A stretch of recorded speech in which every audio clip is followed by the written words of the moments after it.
Amigos, regresamos con agenda parlamentaria acá en Congreso Televisión. Y precisamente como lo anunciamos antes de la pausa, vamos con lo indicado. Está en estos instantes con nosotros el ingeniero Juve Ruiz Paguayo. Él es representante de la Dirección de Preparación del INDECI, Instituto Nacional de Defensa Civil, a quien le damos la más cordial bienvenida. Muy buenos días. Precisamente como lo señalamos, pues se ha alertado ya a toda la ciudadanía respecto de la posibilidad de que se produzca un sismo de gran magnitud, o bien en Lima o bien en el sur de nuestro país, tema que ha generado definitivamente gran preocupación en pues gran parte de la población. No todos son conscientes. ¿Y qué medidas están tomando las autoridades al respecto? Si bien el INDECI pues, está permanentemente promoviendo campañas de simulacros de sismo, tanto en centros educativos como en instituciones públicas, de día, de noche, en fin, ¿qué resultados se han obtenido al respecto? Y también, ¿qué medidas debe de tomar la gente ante un sismo de gran magnitud? Ya, muy buenos días. En realidad, las altas probabilidades que existe de que haya un sismo de gran magnitud en el centro del país y en el sur ya ha sido confirmada por las instituciones técnicas científicas. El único, o sea, como dicen ellos, y también cuando en las reuniones técnicas que se tiene, sabemos dónde va a ser, lo que no sabemos es cuándo. Entonces, de que nos va a ocurrir un movimiento de esa característica, eso es cierto. ¿Y dónde va a ser exactamente? Hay que estar preparados. Uno, que el silencio sísmico está en el centro del país, que involucra al departamento de Ancash, Lima, Ica.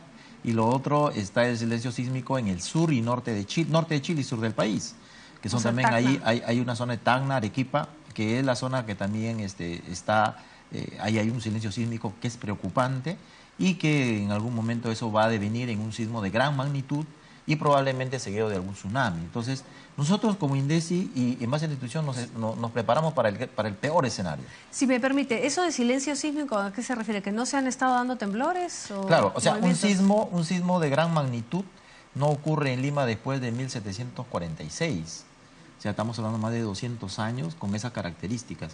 En realidad, el tema sísmico, cuando se habla, mucha gente comete el error de decir estos sismos pequeños de 5.4, de 4, va a liberar energía del sismo mayor. Eso no es así, porque los sismos son de característica logarítmica. Quiere decir de que no va a lograr liberar una pequeña energía de un sismo de gran magnitud. Un sismo de gran magnitud no ocurre durante muchos años en el sur, en el centro de nuestro país y en el sur de nuestro país. Entonces, pero eso es nunca preocupante. Ocurra. Eso es preocupante. No, por eso le decía, sabemos dónde, pero no sabemos cuándo. Puede ser en cualquier rato, puede ser de acá 20, 30 años. En realidad eso no se sabe. Entonces, pero lo que sí sabemos es que prepararnos. La mejor respuesta ante eso es que la población esté consciente de que vivimos primero en una zona sísmica. Vivimos en una zona sísmica y hay que estar preparados. El tema del zócalo continental también, ¿no? Claro, está socavando en el Perú ocurren sismos hasta por tres motivos, ¿no? Uno que es el choque de las placas, el otro que es por fallas geológicas y el otro es sismicidad por los volcanes, que están básicamente ubicados en el sur del país y las fallas sí a nivel nacional. Hay fallas activas. La última de Chivay, por ejemplo, la que sucedió el 14 de agosto, justo aniversario de Arequipa, y hubo más de 200 casas destruidas, con 4 o 5 muertos. Eso fue un sismo por falla, y fue de 5.3. Pero ahí los grandes daños que ocurrió en Arequipa, básicamente por el tipo de construcción, una construcción muy precaria, ¿no? Precisamente sobre ese tema, tenemos el ejemplo reciente de Italia, que lamentablemente ha sufrido pues sismos bastante graves, que ha tenido gran cantidad de víctimas, fallecidos, además de las construcciones afectadas. Si bien es un país más desarrollado, se supone que hay más cultura en este sentido de cómo reaccionar ante un sismo de gran magnitud. Sin embargo, los resultados pues también son preocupantes. Claro. ¿A qué se debe eso? Los sismos en Italia han afectado incluso en zonas justamente donde las viviendas son también bastante precarias, son muy antiguas, son construcciones de más de 150 o 200 años. Y era la zona turística, digamos, de la antigua Italia, y por eso que colapsan estas viviendas, ¿no? Ahora, acerca de lo que decías, el hecho de que sean países muy desarrollados, pero este tema sísmico es transversal a muchos de ellos. Mira, Japón, que es una potencia no solamente económica, sino también es una zona altamente sísmica, porque a diferencia de nosotros, Japón tiene 3 placas que le chocan, y si no tiene sismo por un lado, tiene sismo por otro. Sí. O sea, pero ahí hay mucho, ahí hay conciencia desde los colegios. Claro, hay una gran conciencia, hay una gran preparación, y aún así el sismo en el norte de Japón trajo como consecuencia más de 5.000 muertos, ¿no? Con un tsunami impresionante. O sea, estos eventos en realidad es transversal, y lo único que hay que tenemos que hacer, como le comentaba, es que la población tome conciencia y que se prepare, que sepa qué hacer en caso de que ocurran estos sismos, ¿no? Estos eventos. Ya. Por ejemplo, digamos, ya uno sabe desde sus hogares que tiene que tener la mochila de emergencia preparada con los elementos básicos, tanto de higiene como de alimentos, así como agua, que es fundamental. Y qué hacer, por ejemplo, si viene un sismo, las personas que viven en edificios, siempre piensan en salir corriendo, desesperados, cuando hay pues la gran cantidad de lunas que te puede caer encima, los vidrios de las ventanas. ¿No es mejor ponerse, digamos, debajo de una viga, una zona de seguridad cerca al ascensor? Porque tampoco funcionan los ascensores, y bajar desde un 4.º piso de repente corriendo las escaleras, te puedes hasta romper una pierna. Mira, muy buena pregunta. En Lima se está desarrollando verticalmente. O sea, hay un conjunto del boom inmobiliario que le llaman, ¿no? Entonces hay una serie de construcciones que se están haciendo hasta de 15, 20 pisos para vivienda.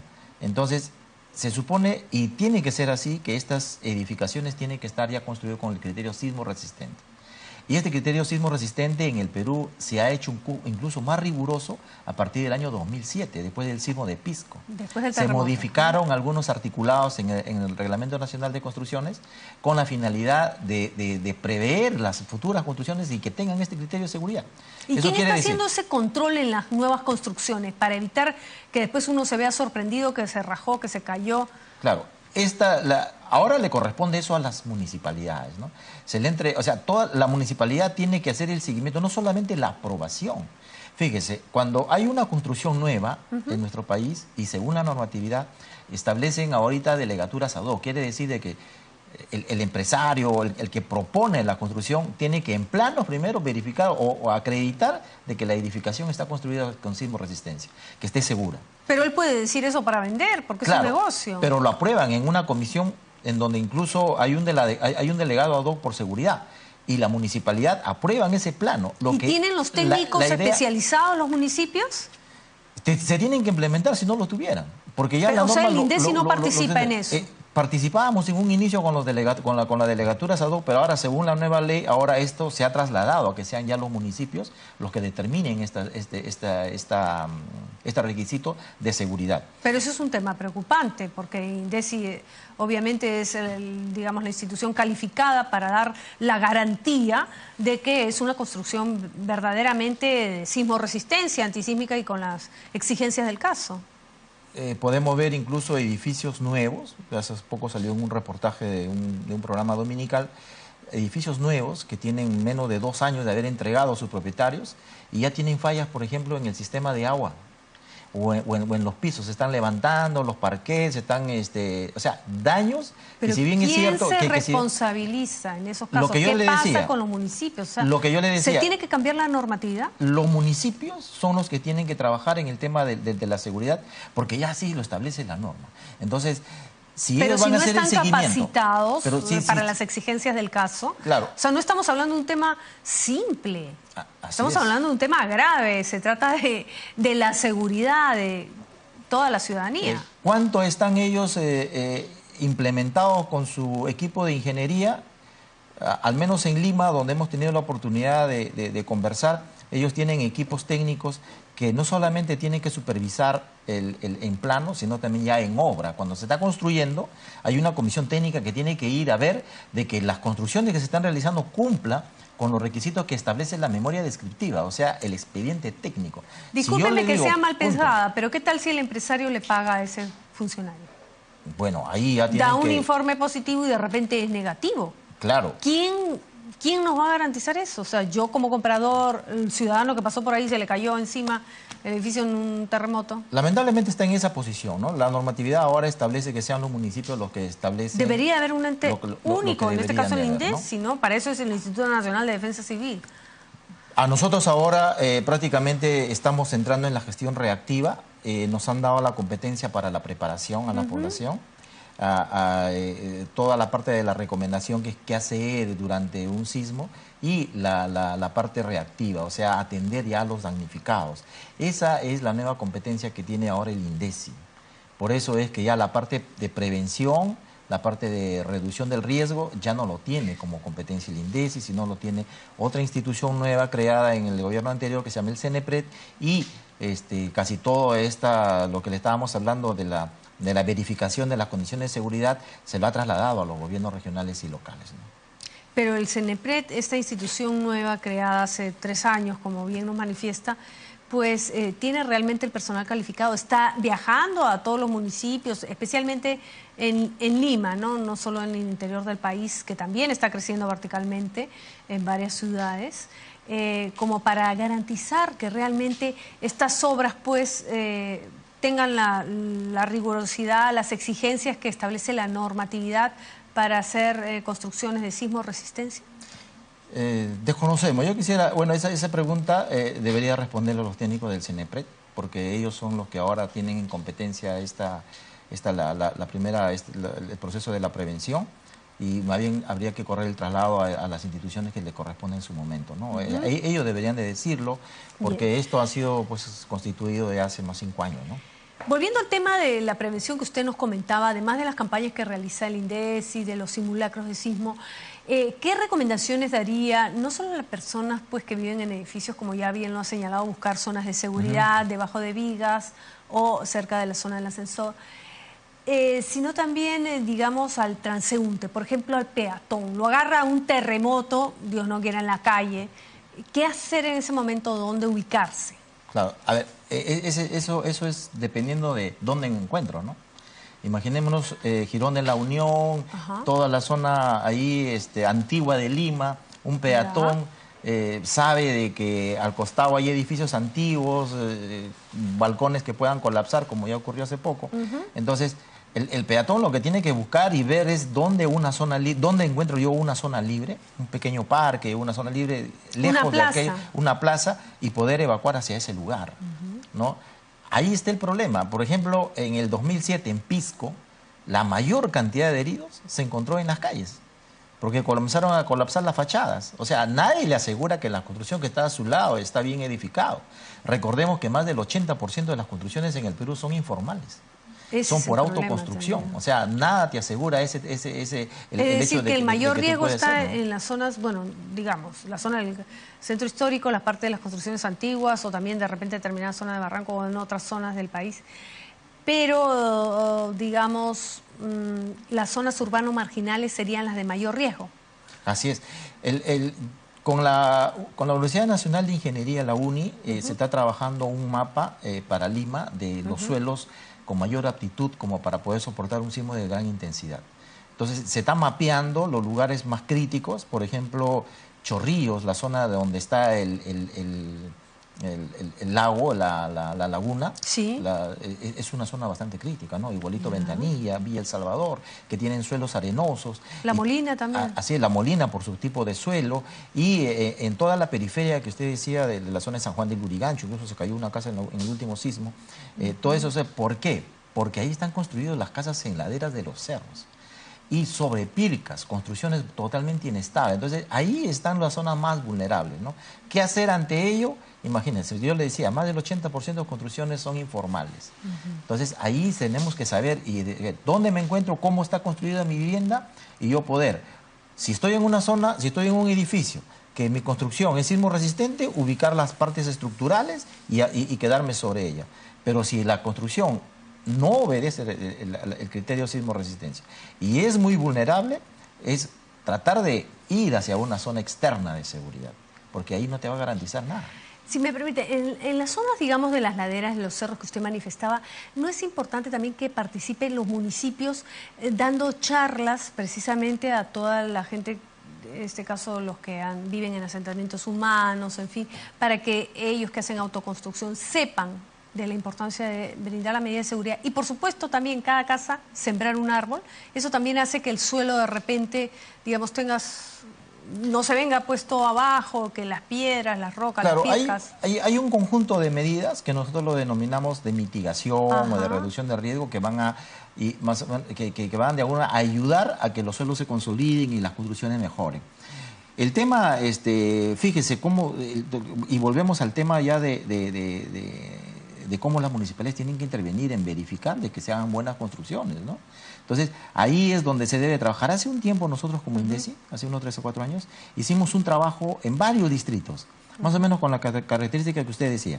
Nos íbamos a un montón de barrios, incluso, por ejemplo, vamos a denominar Vitarte, la zona de Huaycán, y de alguna manera le orientábamos cómo construir su vivienda, conjuntamente con un equipo de la municipalidad. Nosotros le llamábamos la ingeniería básica para afrontar sismos. Entonces, elaborábamos una cartilla, juntábamos a un grupo de pobladores y le decíamos, señores, su construcción debe ser con esta característica, y le dejábamos para que las municipalidades continúen este trabajo. Porque, ¿Y tuvieron buenos resultados? No, claro, lo que pasa es que se crean estos grupos, desarrollan. Ahora, lo que no se sabe es cómo si continuaron, si comenzaron a desarrollar si se hace el seguimiento de esas acciones, ¿no?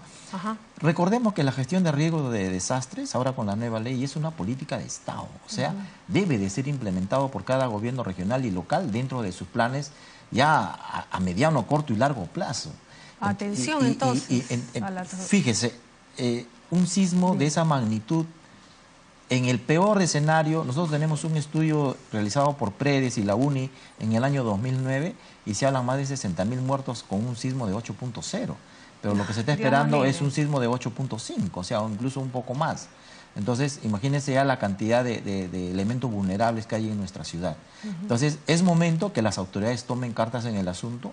Nosotros como INDECI... Hay que empezar entonces a darle las charlas a las autoridades y de ahí ir difundiendo. Como comentabas en un principio, nosotros como INDECI tenemos contacto con todos ellos y estamos libres, este es nuestro trabajo, esa es nuestra labor de ir, de capacitar, de orientar a los municipios para que hagan esas acciones, ¿no? Importantísima la información que nos viene brindando, señor Ruiz, con relación al tema de la prevención. Sin embargo, comentábamos qué hacer en el caso de los peatones si los agarra un terremoto en la calle, pues se van a una zona de seguridad como una plaza. Sí. En el caso de los conductores, en el caso del transporte público, cuando uno está ahí, ¿qué hacer? ¿Se estaciona a un lado? ¿Sigue la marcha? No, definitivamente. Un sismo de gran magnitud sí va a ser sentido por todos, incluso el que está en un vehículo. Entonces, siempre se recomienda que se peguen hacia el lado derecho, puedan estacionar su vehículo, siempre lejos pues, de algunos lugares donde pueda ser objeto de que le caiga algo, le dañe, y aparcarse, quedarse allí en el lugar. ¿Por qué? Hay que dejar libre el carril izquierdo porque son los carriles que van a utilizar las entidades de primera respuesta. Entonces, hay que dejar libre la vía. Hay que aparcarse y dejar el carro y ponerse a buen recaudo, ¿no? Eso es lo que normalmente nosotros siempre sacamos como recomendación. En el transporte público igual, al menos en el metropolitano tenemos conocimiento que a los choferes sí los capacitan en estos temas. Perfecto. Sí les dicen qué cosa tiene que hacer, porque hay todo un sistema ahí ya de control, ¿no? Y lo mismo va a pasar con el tren eléctrico. Con el tren eléctrico, como es eléctrico justamente, hay un movimiento sísmico, va a haber un relé de corte. Se van a detener en puntos establecidos y la construcción, se habla de que es una construcción sismo resistente, o sea, no va a colapsar. No va a haber ningún problema.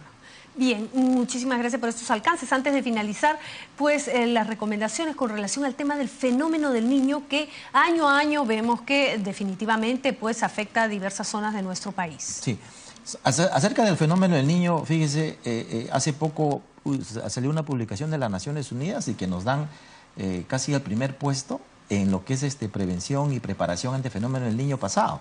O sea, nos han reconocido como un país líder en el tema de prevención y preparación, porque no hemos tenido los daños que se esperaba. Eso es porque, bueno, se trabajó en la limpieza de cauces, en la preparación, en construcción de sistemas de alerta temprana, de simulacro, etcétera, etcétera, que si bien es cierto hubo daño, pero no de la consideración que se esperaba. Entonces, las Naciones Unidas nos ha premiado a sacar el Perú como uno de los primeros lugares en estos temas. Más bien hay que recordar a la población de que ya estamos en el mes de noviembre, en muchos lugares ya se están presentando lluvias, y tenemos hace poco, ya hemos lanzado la campaña Preparémonos ante las lluvias intensas, porque este es también un evento que siempre es recurrente y siempre nos ocurre y siempre nos daña. Entonces, ya nosotros a nivel nacional estamos saliendo contra las direcciones desconcentradas y hay que prepararnos, bueno, ante estos eventos. Bien, y por supuesto el llamado inmediato a las autoridades locales y regionales para crear mayor conciencia en ese sentido y por supuesto que la población, la sociedad civil en general esté preparada. Yo le agradezco infinitamente pues estos alcances que nos ha brindado acá en Congreso Televisión y en Agenda Parlamentaria. Estaremos en contacto en cualquier otra oportunidad. Le agradecemos su participación, Hubert Ruiz, representante de la Dirección de Preparación del INDECI, ha estado con nosotros aquí en Agenda Parlamentaria. Bien, nosotros vamos a hacer una breve pausa y retornamos con más aquí en Congreso Televisión.